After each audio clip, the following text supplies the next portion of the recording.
इस कहानी के लेखक है विजेंद्र कुमार कर्ण। गांव में लोग जल्दी जागते हैं तो जल्दी सो भी जाते हैं। पहाड़ों की तराई में बसा बिहार का ये गांव भी आम गांव की तरह ही था। हालांकि अब कई गांव भी आधुनिक होने लगे हैं, लेकिन बिहार का ये गांव अभी भी पिछड़ा था। अमावस्या के दूसरे दिन की बात है। गांव के लिए आज की सुबह आम सुबह की तरह ही थी। बुनाई का समय था तो ज्यादातर किसान अपने खेतों पर ही थे। कुछ औरतें भी गीत गाते हुए धरती के सीने में बीज बो रही थी। गीत गाते हुए फसलों की बुआई का नजारा देखना एक अलग तरह का अनुभव आपको देता है, और ये अनुभव आपके जहन में ताउम्र ताजा रहता है, और साथ ही ताउम्र याद रहती है कुछ खौफनाक यादें भी। विवेक को अपने बाबूजी के साथ इस समय खेत पर ही होना था, लेकिन आज खेत पर ना जाकर वो अपने कमरे में सोया हुआ था। उसकी माँ उसे 3-4 बार जगाने गई, लेकिन वो इतनी गहरी नींद में था कि उसने माँ की बातों का कोई जवाब नहीं दिया। अमूमन ऐसा कभी नहीं होता था कि विवेक इतनी देर तक बिस्तर पर रहे। उसकी माँ को लगा कि क्या पता विवेक की तबीयत खराब हो, इसलिए उन्होंने उसके सिर को छुआ। विवेक का सिर लोहे की किसी गर्म छड़ की तरह था। हे भगवान, इसे तो तेज बुखार है। विवेक, विवेक बेटा, बेटा विवेक। लेकिन विवेक ने अपनी माँ की बात का कोई जवाब नहीं दिया। विवेक की माँ ने उसे फिर से जगाने की कोशिश नहीं की और घर के पीछे अपनी बाड़ी में लगे कुछ पत्तियों को तोड़ने चली गई, ताकि जागने के बाद उन पत्तियों का काढ़ा विवेक को पिला सके। गांवों में अभी भी ज्यादातर लोग अपनी छोटी मोटी बीमारी को अपने घर के बाहर बाड़ी में लगे जड़ी बूटियों के पौधों से ही ठीक कर लेते हैं। विवेक की माँ ने उन पत्तियों को तोड़ा और फिर सिलबट्टे पर उसे पीसने लगी। पीसने के बाद ही उन पत्तियों को काली मिर्च के साथ पानी में उबाला जाता है, फिर रोगी को पीने के लिए दिया जाता है। बहुत ही आजमाया नुस्खा था ये। खटर खटर खटर की आवाज सिलबट्टे से आ रही थी और सिलबट्टे पर पड़ी वो पत्तियां धीरे धीरे उसकी रगड़ से पीसती चली जा रही थी। तभी विवेक की माँ के कानों में कुछ अजीब सी आवाज सुनाई दी। उन्हें ऐसा लगा कि कोई जानवर गुर्रा रहा है। विवेक की माँ भागी हुई घर के दरवाजे तक ये सोचकर आई कि कहीं कोई जंगली जानवर तो घर में घुस नहीं आया है। गांव में पहले भी कई ऐसी घटनाएं हुई है जिसमें पास के जंगलों से निकलकर कोई भेड़िया या चीता गांव के मवेशियों को उठाकर ले गया है। हालांकि ऐसी घटनाएं रात को ही ज्यादा हुआ करती थी। फिर भी एक अनचाहा डर विवेक की माँ को दरवाजे तक खींच लाया, लेकिन दरवाजा तो बंद था। उन्होंने राहत की सांस ली और फिर सिलवट्टे की ओर बढ़ने लगी। तभी उन्हें फिर से गुर्राने की आवाज आई, और ये आवाज विवेक के कमरे से आ रही थी।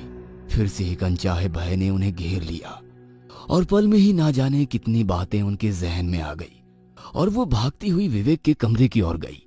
लेकिन जैसे ही वो विवेक के कमरे में गई, उनकी चीख निकल गई। विवेक की आंखें बिल्कुल चढ़ी हुई थी, उनका रंग सुर्ख लाल था और विवेक किसी जानवर की तरह गुर्रा रहा था। क्या हुआ बेटा, क्या हुआ? विवेक ने अपनी माँ की बातों का कोई जवाब नहीं दिया, उल्टा उन्हें अजीब सी नजरों से घूरने लगा और कहा, मांस, मांस खाना है, मुझे मांस खाना है। विवेक का पूरा परिवार शाकाहारी था। बचपन से लेकर आज तक उसने मांस खाना तो दूर, उसकी तरफ देखा भी नहीं था। इसलिए उसके मुंह से ऐसी बात सुनकर विवेक की माँ को बहुत आश्चर्य हुआ। उसने एक बार फिर से अपने बेटे से पूछा कि क्या हुआ है, लेकिन उसने इस बार अपनी माँ को अजीब नजरों से घूर कर देखा और उसे जोर का धक्का मार दिया। उसकी माँ दूर जा गिरी। विवेक अब भी अपनी वही रट लगाए हुए था, मांस खाना है, मुझे मांस खाना है। अचानक विवेक ने जो किया उसे देखकर विवेक की माँ भागती हुई विवेक के पिता के पास खेत में गई। मांस मांस चिल्लाते हुए विवेक ने अपने जांघ पर अपनी दांतों को गड़ा दिया और जांघ के मांस को अपनी दांतों से खींचने लगा। कुछ देर बाद उसके जांघ का एक बड़ा सा टुकड़ा उसके मुंह में था और वो उसे चबा रहा था। विवेक के पिता ने जब ये बात सुनी तो वे भागते हुए अपने घर की ओर आए, और जब वो घर पहुंचे तो वहां पर एक अजीब सी मनहूसियत का उन्हें आभास हुआ। उनकी दिल की धड़कनें इतनी जोर जोर से धड़कने लगी कि ऐसा लगा कहीं दिल ही बाहर ना आ जाए। विवेक अपने कमरे में मरा पड़ा था। उसके शरीर पर कई सारी चींटियां रेंग रही थी। विवेक की जांघ से अब भी खून बह रहा था और उसके जांघ का वो हिस्सा बड़ा ही भयानक लग रहा था, जहां का मांस नोचा हुआ था। कहते हैं दुनिया के तमाम बोझों में से सबसे बड़ा बोझ होता है किसी बाप के कंधे पर उसकी बेटे की अर्थी का बोझ। राम नाम सत्य है, राम नाम सत्य है। आवाज के साथ जब विवेक की अर्थी गंगा किनारे जा रही थी तो पूरे गांव के लोगों की आंखें गिली थी। गंगा किनारे जब विवेक का मृत शरीर आग के लपटों में खाक हो रहा था और उसका शरीर फिर से पंच तत्वों में मिलने वाला था, उसी समय वहीं दूर बैठे विवेक के दो पक्के दोस्त बनवारी और राजेश की आंखों में कल रात का दृश्य बार बार घूम रहा था। ऑर्केस्ट्रा के गाने और उस गाने पर स्टेज पर नाचती हुई डांसर के सामने खड़ी भीड़ बौराई हुई थी।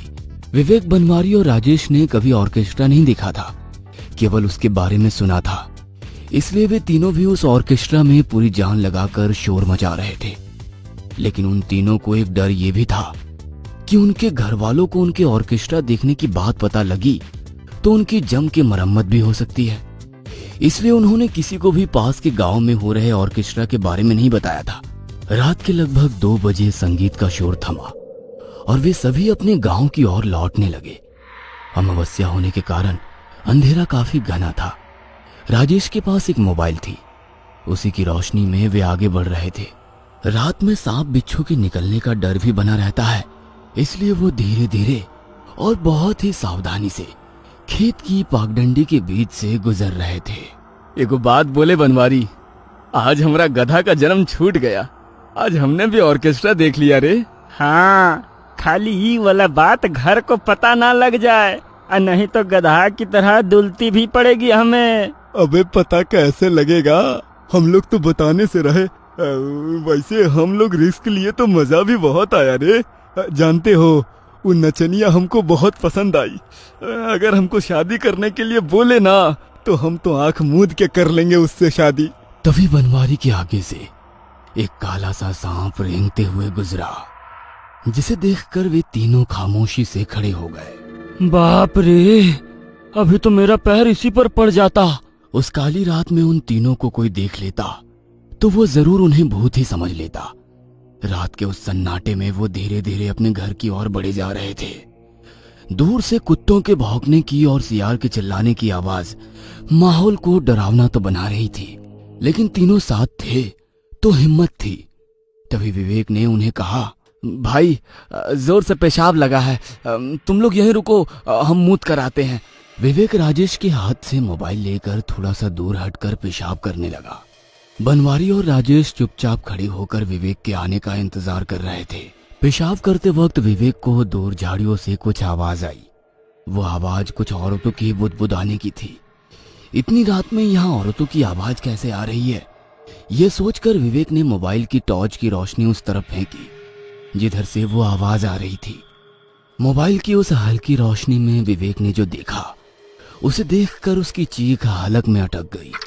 वहां 3-4 औरतें काले कपड़ों में बैठी हुई थी और वे किसी पात्र में कुछ खा रही थी। विवेक ने जब गौर से देखा तो उन औरतों के पास 3 मुर्दा शरीर पड़े हुए थे। उसने उन मुर्दा शरीर की ओर और भी गौर से देखा तो एक शरीर तो उसका ही था, बाकी उसके दोनों दोस्तों के। वो चिल्लाते हुए वहां से भागा। बनवारी और राजेश ने जब उसकी आवाज सुनी और उसे तेजी से अपनी ओर भागते हुए देखा तो वे समझ गए कि जरूर वहां कोई जंगली जानवर है। वे तीनों बदहवास से भागते रहे। रात का सन्नाटा अब सन्नाटा नहीं रहा, वो तो उनके पैरों की आवाज और लुहार की धौंकने की तरह चलती उनकी सांसों की तरह हो गया था। लगभग 1 किलोमीटर भागने के बाद विवेक का पैर उसके पैरों में ही उलझ गया और वो नीचे गिर पड़ा। शायद उसके दोनों दोस्त आगे निकल गए थे। जमीन पर गिरे विवेक की सांसें लड़खड़ा रही थी। तभी उसने देखा कि वे औरतें जो पेड़ के नीचे बैठी हुई उसके मुर्दा शरीर को खा रही थी, वे उसे लगातार घूर रही है। विवेक चिल्लाने की कोशिश कर रहा था, लेकिन उसकी आवाज तो लगता था किसी ने छीन ली है। विवेक असहाय सा उन औरतों को घूर रहा था और अपनी मृत्यु को करीब देख रहा था। तभी राजेश और बनवारी उसके पास आए। राजेश के हाथों में टॉर्च थी। वे दोनों उससे कुछ बोलते उसके पहले ही विवेक पिशाचनी पिशाचनी कहता हुआ बेहोश हो गया। पिशाचनी, ये नाम सुनते ही राजेश और बनवारी थर थर कांपने लगे। उन्होंने अपने दोस्त को वहीं छोड़ा और वहां से भाग गए। विवेक खाक में मिल चुका था। बनवारी और राजेश एक दूसरे की ओर घूर घूर कर देख रहे थे और विवेक की कल रात की उस बात को याद कर रहे थे। 2 बज गए हैं रात के। 4 साढ़े 4 बजे पूरा गांव जागना शुरू कर देगा।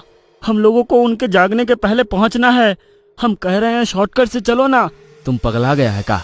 हाँ, तुमको पता नहीं है कि शॉर्टकट वाला रास्ता के बारे में गांव वाले क्या बोलते हैं? अरे तुम भी ना पगला है एकदम।